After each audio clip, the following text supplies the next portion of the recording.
for many of you who are not familiar with this will blow your mind. Now, we're going to go and watch 2 8-minute extracts from the KGB connections. The first one is the Illegals Directorate. Vladimir Putin used to run it. He even did a video at Christmas time congratulating the Illegals Directorate on all their great work and sending a big hello to everyone out there in the world, particularly America, having subverting the place. So once you understand the CCP penetration of business CEOs, the penetration into the university systems, you'll understand this is not anything new. The only people that could have opened the doors for these people is Israel and the political Zionist movement. That is the key. So when Jack Barsky, that piece of fucking vacuous crap, says, Russia couldn't do any of this, well, no, it was Russia and Israel. Israel had to open all those doors. This didn't happen overnight. They've been screaming about this for 20 plus years in its modern incarnation. First 8-minute segment about the Illegals Directorate. So you will understand the past, you'll understand the present and the future, and you'll understand how bad it is. It's so bad, you're going to have trouble grasping how bad it is. You're going to, I'm sure it's fine. And O'Connell, well, that's great. You've probably done a few good things, but I'm sure the professionals are onto it. And there's no way it's as bad as you're saying. I'm telling you now, it's far worse than I'm saying. If you can't face it and give those people within the FBIC and all those other issues the confidence to move against the supervisors who have stopped them investigating this, remember, when Jonathan Pollard, who is going to get a really good voiceover so you understand how bad it is, you'll hear about LeChem and the mega spy group and how it's flowed into today, the Bird, the Bar, the BSF, Kissinger. Right through the 1970s was the key decade when this all happened for today as they planned this. Smart cities, UN, multipolar world order. Friggin' Hans Morgenthau, the Morgenthau plan, while they're deindustrializing, not Germany, they're deindustrializing and bringing into a welfare state the United States. That is what's happening. Remember, Yuri Primakov was best mates with who? Heinz Kissinger. Primakov was the head of the KGB, died in 2015. Right? They were best buddies with Kissinger. That's how Heinz Kissinger got to know who? The Red Mafia in St. Petersburg and Vladimir Putin. That's who put him in. Okay, again, you can watch it yourself, but let's keep going. This guy's from Department V. They do assassinations. They blow stuff up. This guy's in Canada also.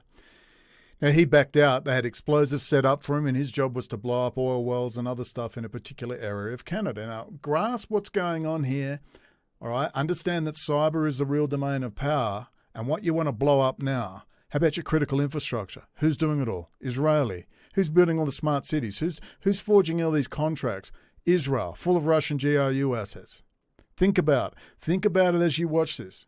Blow your mind. Think about it. This man was a member of Department V. He was trained in Moscow and sent to Canada, where explosives had already been hidden for his use.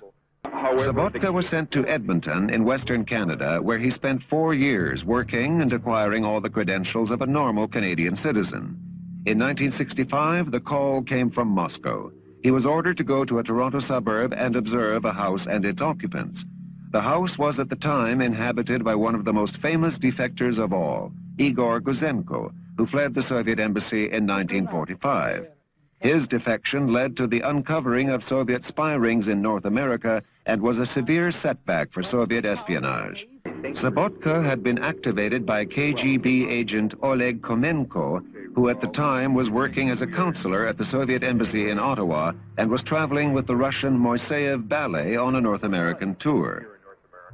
Strategically placed in Western Canada, Sabotka was ordered to plan, in the event of war, the destruction of the key refining and pumping stations that supply much of North America with its energy.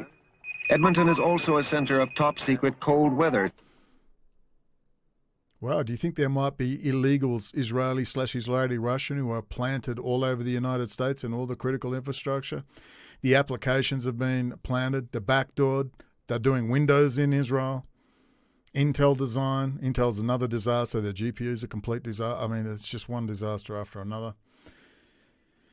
Although I have a wild theory that Intel are saving them all for when the Taiwan blockade happens and they're going to sell all their GPUs for a fortune when Taiwan Semiconductor can't make anymore.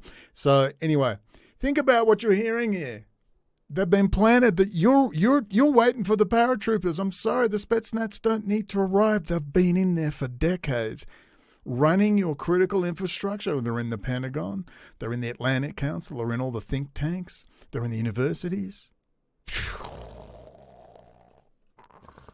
I know how bad it is. That's why I keep ranting and ranting and ranting. I don't know who's who in this zoo. I don't think there's no black hats and white hats. It's a bunch of grey hats, and you're just going to have to pick which is the least worst out of these bunch of bums.